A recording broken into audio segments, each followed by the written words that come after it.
नमस्कार प्रेक्षकांनो, लग्नानंतर होईलच प्रेम ह्या मालिकेत आता नंदिनीने एक सेशन ठेवलेलं असतं. त्या सेशनमध्ये निराधार महिलांसाठी खास असं आयोजन असतं.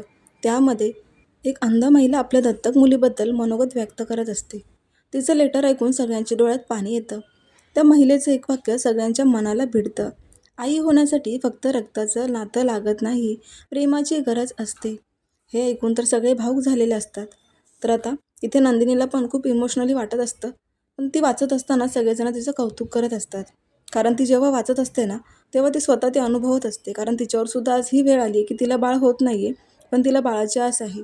आणि कुठेतरी तिचे मन म्हणजे नाराज आहे की घरात एका मुलाला म्हणजे पार्थला बाळ होते आणि मला बाळ होत नाही आहे. थोडं तिलाही गिल्ट वाटतोय, पण वाचताना तिच्यासुद्धा डोळ्यात पाणी आले. कारण इथे ती स्वतःला त्याच्यातून अनुभवत असते. हे सगळ्यांच्यासुद्धा लक्षात आलेलं असतं. पुढे आता सगळ्याजणी तिचं कौतुक करू लागतात की किती छान नंदिनी, किती छान तू म्हणजे हे सेशन पार पाडलंस आणि आमचं मन कुठेतरी घासघूस करत होतं, त्या मनाला तू चालना मिळवून दिली.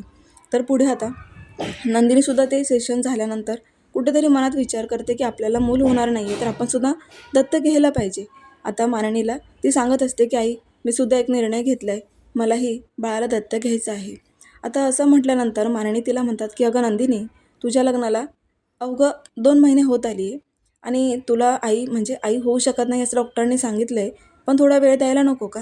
नाही म्हणजे डॉक्टर म्हणाले तर ते काही चुकीचं म्हणाले नसतीलही, पण कुठेतरी आपण आत्मविश्वास ठेवायला पाहिजे. इतकी घाई करू नकोस. अगं काही काही जोडप्यांना 5 ते 10 वर्ष होऊन जातात, तरीसुद्धा बाळ होत नाही. म्हणून ते असा निर्णय घेत नाही की आपण लगेच मुलाला दत्तकच घ्यायला पाहिजे. जर काही हेल्थ प्रॉब्लेम असेल तर डॉक्टर त्याचं सोल्युशन देतात. त्यामुळे नंदिनी घाई करू नकोस. आता नंदिनीच्या मनात परत तेच यायला लागतं की आई बरोबर म्हणते. कुठे लग्नाला एवढे वर्ष झाले आहेत, मग कशाला घाई करायची? असं म्हणून तिचे विचार बदलतात आणि जीवाला काही हे पटलेलं नसतं. दोघंही रूममध्ये येतात, तर जीवा आता नंदिनीला म्हणतो की तू आईचं ऐकून लगेच तुझा निर्णय बदललास का? नाही अगं, मला किती अपेक्षा होत्या तुला माहिती आहे नंदिनी. रात्र रात्र जागून मी बाळावर कविता लिहिलेल्या आहेत. त्याचं ह्या घरात असणं, खेळणं, बागडणं, त्याला मी जपणं, हे सगळं मला स्वप्नात मी रंगवलंय आणि आता तू काय म्हणतेस की बाळ नकोय? अगं दत्तक घेतलं म्हणून काय बिघडलं? पण निदान आपल्या हौस-मौस हे तरी पूर्ण होईल ना. काय सांगता येतं आपल्याला बाळ होईल की नाही? डॉक्टर काही चुकीचं म्हणत नसतात ना. नंदिनी म्हणते, तुम्ही तर एकदमच निगेटिव्ह बोलताय. असं कोणी सांगितलं का 100% गॅरंटी देऊन की मला बाळच होणार नाहीये? फक्त डॉक्टर असं म्हणतात की काहीतरी हेल्थ इश्यू झालाय म्हणून बाळ होत नाहीये ना सध्या. मग आपण थोडं थांबलं तर काय बिघडलं? आई काय चुकीचं म्हणताय? 5 ते 10 वर्ष ज्यांना बाळ होत नाही ते सुद्धा जगतातच ना. मग आपण सुद्धा जर आत्मविश्वास वाढवला, पॉझिटिव्ह विचार केला, तर आपण सुद्धा आनंदात राहू शकतोय. पण जीवाचा चेहरा बघून नंदिनीला समजतं की जीवाला फारच वाईट वाटलेलं आहे. कारण कारण जीवाला असं वाटतंय की एका बहिणीला बाळ होते आणि आम्हाला म्हणजे थोडा हेवा वाटतोय जीवाला. आणि नंदिनीला वाईट वाटून सुद्धा ती बिलकुल चेहऱ्यावर दाखवत नाहीये. तिच्या चेहऱ्यावर हास्यच आहे, कारण तिला हे दाखवायचं सुद्धा नाहीये. म्हणूनच ती आता जीवाला पॉझिटिव्ह करण्याचा विचार करत असते की प्लीज तुम्ही ना एवढं म्हणजे भावनिक नका हो अहो. वेळ गेलेली नाही आहे. बाळासाठी आपण किती स्वप्न पाहिलेली असली ना, तरीसुद्धा एक दिवस आपल्या आयुष्यात ते बाळ येणारच आहे. मग आपण का हार मानायची? आपण नक्की आई बाबा होणार असं म्हणत राहा ना. करा ना पॉझिटिव्ह विचार. तर पुढे आता पार्थ काव्यासाठी एक सुंदर सरप्राईज आणतो. कारण बिचारी काव्य सकाळपासून एवढं सगळं झालेलं असताना पण तिच्या नोट्स बनवत असते. सगळ्या नोट्स तिने आत्ताच बनवून घेतलेलं आहे. एकदासुद्धा उठली नाही आहे ती अभ्यास करताना. आणि हे ती आता काव्य पार्थला सांगत असते की बघा, मी दिवसभर आज नोट्स काढण्यात बिझी होते आणि रोज आता एक एक नोट्स घेऊन मी ह्या वाचत जाईल. कारण मला हे टेन्शन कमी झालं आहे की मला आता नोट्स काढाव्या लागणार नाही आहेत रोज रोज. कारण माझी तब्येत पण बरी नसते ना. पार्थ म्हणतो तुझ्यासाठी हे सरप्राईज आहे. एक बॉक्स तो तिच्या हातावर देत आता काव्य ते ओपन करते. त्या बॉक्समध्ये एक पेन असतं. त्या पेनवर असं लिहिलेलं असतं की फ्युचर IAS काव्या. हे पाहून ती खूप खुश होते आणि आता पार्थ म्हणतो की चल मी फ्रेश होऊन येतो, तोपर्यंत तू हे गिफ्ट बघ, आवडलं ना? पार्थने असं म्हटल्यावर काव्य म्हणते की आवडलं ना म्हणजे काय, खूपच सुंदर गिफ्ट आहे. यात माझे स्वप्नसुद्धा तुम्ही दाखवून दिलं की हेच पेन मी आता त्या परीक्षेत वापरणार आहे. त्यानंतर आता पार्थ फ्रेश व्हायला जातो. इकडे काव्याची तब्येत बिघडते आणि एकदम अचानकच तिला उलटी येते.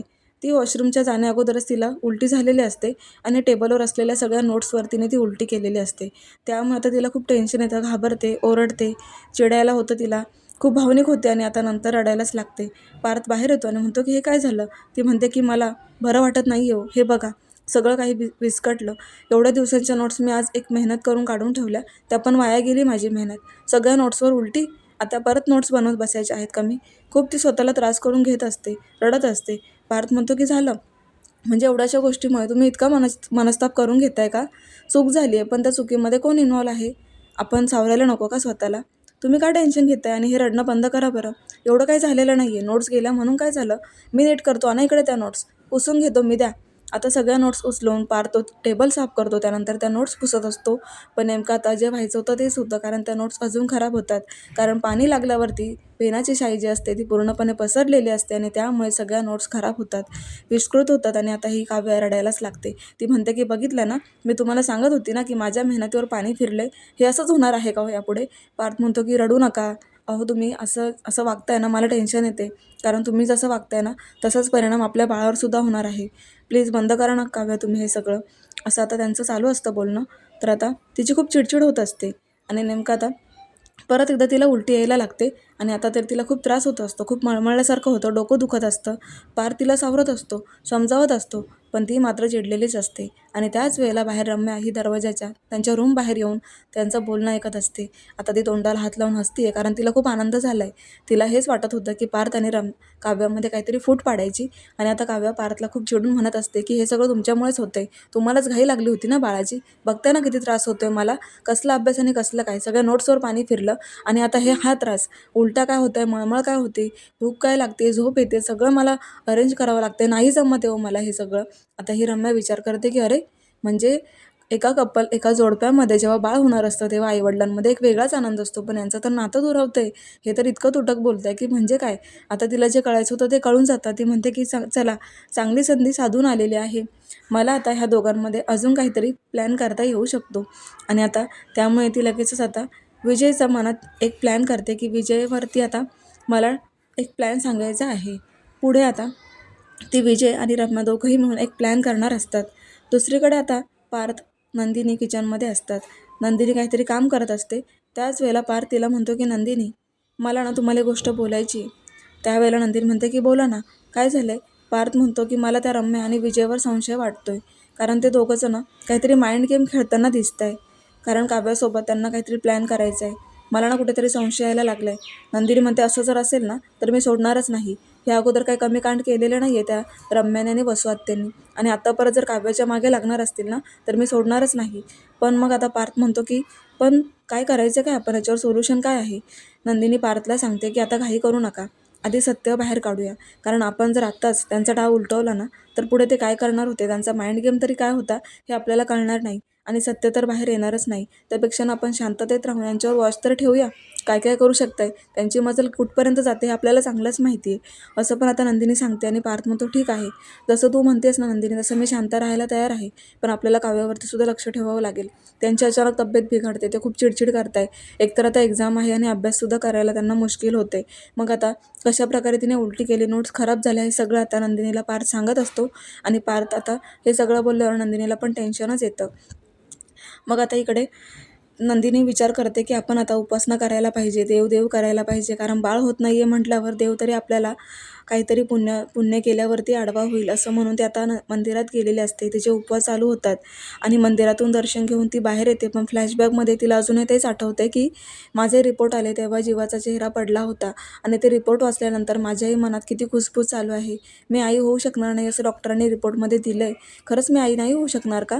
त्याच वेळेला मागून ताई असा आवाज देऊन एक मुलगी आलेली असते. ती मुलगी म्हणते की ताई, माझ्याकडचा साबण घेता का? हा साबण तुम्ही लावला ना तुमच्या चेहऱ्यावरचे सगळे डाग निघून जातील. नंदिनी म्हणते की काय, सगळे डाग निघून जातील? हे तू 100% सांगतेस का? तर ती मुलगी म्हणते ताई, 100% कसं सांगणार मी? आजकाल कोणत्या वस्तूची गॅरंटी तरी आहे का? तर आता असं म्हणतो नंदिनी म्हणते की अरे, ही मुलगी तर मला असं सांगते की 100% कोणतीच गोष्टी खरी नसते. जर माझे रिपोर्ट आई होणार नाही असे असले तर ते 100% कुठे खरे आहेत? आता नंदिनी खूप पॉझिटिव्ह होते आणि विचार करते की मी सुद्धा आई होणार, मलाही बाळ होणार. या मुलीमुळे मला तर आता एकदम पॉझिटिव्ह एनर्जी आली आहे. असं म्हणून ती खुश होते आणि ठरवते की आता हार मानायची नाही. आई होण्यासाठी शेवटपर्यंत प्रयत्न करायचे. तेव्हा आता प्रेक्षकांनो खूपच जबरदस्त असा ट्विस्ट आलेला आहे. पाहायला विसरू नका. लग्नानंतर होईलच प्रेम. अशाच डेली रिव्ह्यूसाठी चॅनलला नक्की सबस्क्राईब करा. नोटिफिकेशनसाठी बेल आयकॉनवर क्लिक करा. चला तर मग आज थांबूयात. भेटूया उद्याच्या भागात. धन्यवाद.